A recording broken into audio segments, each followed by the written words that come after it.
Welcome to JS రుచి channel. ఈ వీడియోలో గులాబ్ జామ్ రుచిగా సింపుల్గా ఎలా తయారు చేసుకోవాలో తెలుసుకుందాం. ఒక్కోసారి మనం హోటల్లో కానీ స్వీట్ షాపుల్లో కానీ గులాబ్ జామ్ను చూసినప్పుడు అక్కడ తిన్నప్పుడు స్పూన్తో కట్ చేయగానే మెత్తగా కట్ అయిపోయి చాలా రుచిగా ఉంటాయి. వాటిని చూడగానే అబ్బా, మనం కూడా ఎలా తయారు చేసుకుంటే ఎంత బాగుంటుందో అనిపిస్తుంది కదా. ఇంట్లో పిల్లలు గులాబ్ జామ్ అంటే ఇష్టపడిన వారు ఉండరు. పిల్లలు అడిగిన ప్రతిసారి కొనిపెట్టే కంటే గులాబ్ జామ్ని మనమే తయారు చేసుకోగలిగితే చాలా బాగుంటుంది కదా. ఇంకెందుకు ఆలస్యం, పదండి గులాబ్ జామ్ని సింపుల్గా ఎలా తయారు చేయాలో తెలుసుకుందాం. మార్కెట్లోని పచారీ షాపుల్లో గులాబ్ జామ్ పౌడర్ ప్యాకెట్లు ఎన్నో చోట్ల అమ్ముతూ ఉంటారు. వాటిని చాలా కంపెనీ వాళ్ళు తయారు చేస్తారు. నేనైతే ఆశీర్వాద్ గులాబ్ జామ్ ప్యాకెట్ను తెచ్చుకున్నాను. ఈ గులాబ్ జామ్ ప్యాకెట్ పైనే దాన్ని ఎలా తయారు చేయాలో రాసి ఉంటుంది.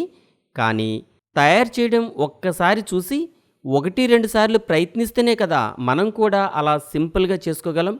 కానీ ఇప్పుడు ఈ వీడియో చూశాక మొదటిసారే మీరు కూడా గులాబ్ జామ్ను సక్సెస్ఫుల్గా చేయగలుగుతారు. మార్కెట్ నుండి మనం తెచ్చుకున్న గులాబ్ జామ్ ప్యాకెట్ని కట్ చేసి అందులోని పౌడర్ను మిక్సీ జార్లో ఇలా వేసి మూతపెట్టి మిక్సీ ఆన్ చేశాక ఈ విధంగా కొంచెం కొంచెం నీరు పోస్తూ ఉండండి. అది ఉండకట్టేంత వరకు మాత్రమే నీళ్లు పోయాలి. అది ఉండకట్టిన తర్వాత మిక్సీని ఆఫ్ చేసి జార్లోంచి పిండిని బయటకు తీసి దాన్ని మెత్తగా చపాతీ పిండిలాగా ఈ విధంగా ఒత్తుతూ చిన్న చిన్న ఉండలు తయారు చేసుకోవాలి. ఒకవేళ మీకు మిక్సీ లేకపోతే ఆ పిండిలో కొంచెం నీళ్లు పోసుకుంటూ చపాతీ పిండిలాగా బాగా కలిపి చిన్న చిన్న సైజు ఉండలు చేసుకోవాలి. గులాబ్ జామ్ ఉండలు చేసేటప్పుడే చక్కగా గుండ్రంగా నున్నగా చేసుకుంటే అవి బాగా వస్తాయి, పైగా పగిలిపోవు. ఈ ఒక్క జాగ్రత్త తీసుకుంటే చాలు, మీకు గులాబ్ జాములు చక్కగా వచ్చేస్తాయి. మీరు గోలీ ఎంత సైజులో ఉండను తయారు చేస్తే అది నూనెలో వేపి పంచదార పాకంలో నానాక అవి డబల్ సైజు అయిపోతాయి. ఒకవేళ మీరు ముందుగానే పెద్ద సైజు చేసుకుంటే అవి ఇంకా చాలా పెద్దవి అవుతాయి. కాబట్టి నేను చేసినట్లు గోలీ సైజులో ఈ విధంగా తయారు చేసుకోండి.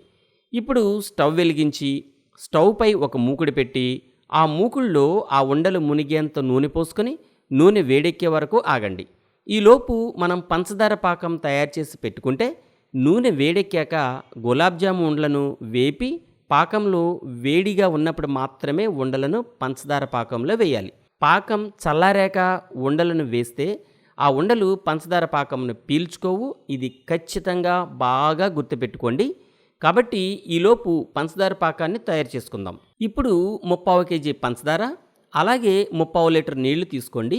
ఈ పంచదారను మీరు పాకం దేనిలో వేసుకోవాలో ఆ గిన్నెలో వేసి ఆ 3/4 లీటర్ నీళ్లను కూడా అందులో పోసి పాకం చిక్కబడక ముందే స్టవ్ మీద నుంచి దించేయాలి. పాకం మరీ పల్చగా ఉండకూడదు, అలాగే బాగా చిక్కగా కూడా ఉండకూడదు. అంటే లేత పాకం చేసుకోవాలి. ఇలా చేసి అది దించి ప్రక్కన పెట్టుకోండి.